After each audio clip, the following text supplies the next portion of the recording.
Hey everybody in the VC. Finally getting a chance to do another update video. So, first of all, I went to a record store in Sumter, where I'm originally from. I had got some information early this morning that my grandfather was in the hospital, that the family needed to come. So, while we were down there, I just went ahead and went to Music Gator, which is a place I go to a lot when I'm down there. And also a couple records that we picked up from Scratch and Spin a couple weeks ago as well. And I'm going to go ahead and show those first.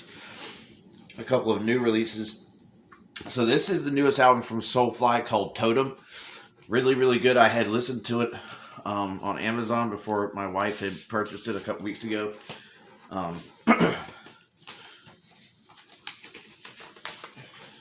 That's supposed to be, I guess, a gold color. That's a really good album. If you like Soulfly, to me, it's the best one they've done since Dark Ages. So best one in a while. Really good. Read some really dumb reviews, and I'm quite confident that whoever listened to whatever version they listened to, they didn't listen to a physical copy, because I have no idea what they're talking about as far as production and plastic sounding drums and Max not having lost his voice. I heard absolutely none of that on this album. Very good album. The next new one is the new one from Megadeth, The Sick, The Dying, and the Dead. Bought this the day it came out without listening to it on Amazon at all. And in my opinion, I've listened to it a couple of times. In my opinion, I think this is the best thing they've done since United Abominations. I think it's Dystopia was a great record, definitely better than that one. But yeah, this is to me, it's got a lot of elements of some of the older stuff without really sounding like they tried too hard to do that. I know a lot of bands will try to go back to their roots, and really kind of sounds forced in the albums, but this album had a lot of stuff that you could go back from Countdown to Extinction, Peace Sells, So Far So Good, So What, and they were kind of mixed and blended so well that it just flowed. But you could hear those earlier sounds, especially I think in the last song, We'll Be Back. There's a lot. I really hear a lot of 502. And the guitar tone is really, really good on this album too. I think probably the best guitar tone probably since Countdown to Extinction. So I'm going to move to the ones we got today.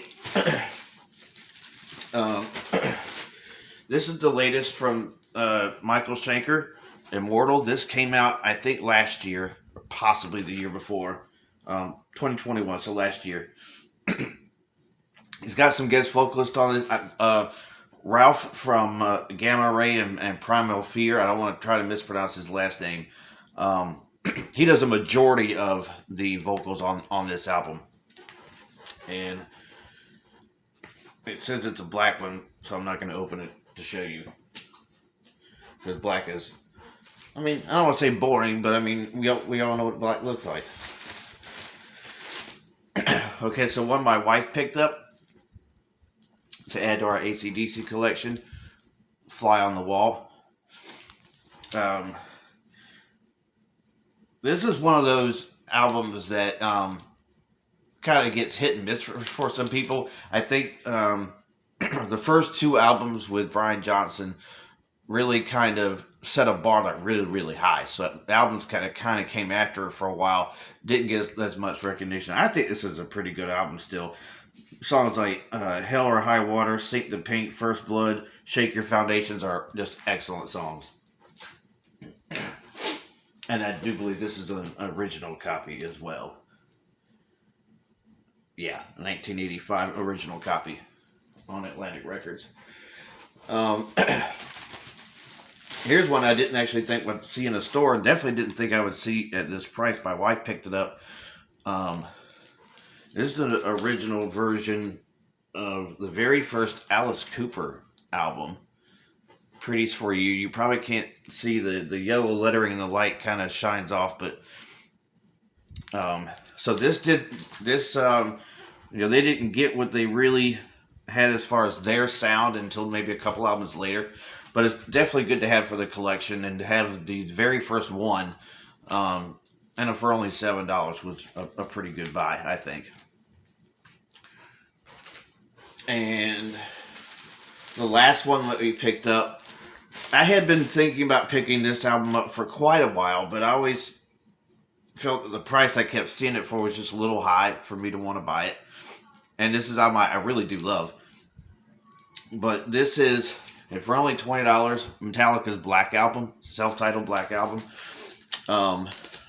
So mostly seeing for like $34 and $35. I wasn't really quite ready to spend that much on this, but I saw this copy for this much. Also an original copy. So there was no reason not to pick it up for this price. I love this album personally. I think first, I think it's the best sounding as far as production wise that you're gonna get for a metal album. Period, in my opinion.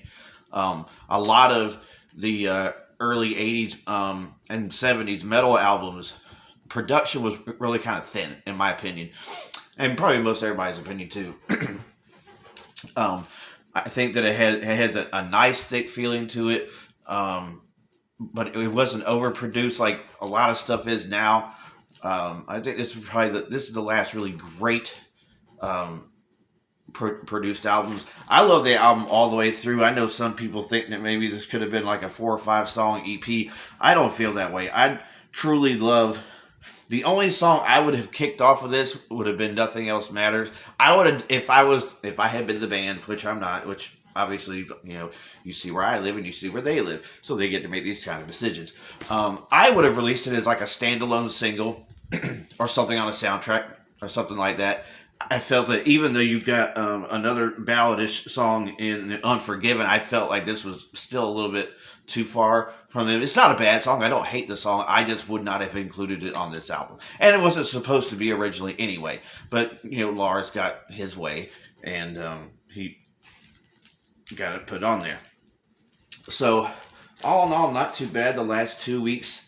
And the current count is up to 592, so only 8 more to go till 600. So I thank you for watching. Everybody have a great rest of your day, and God bless.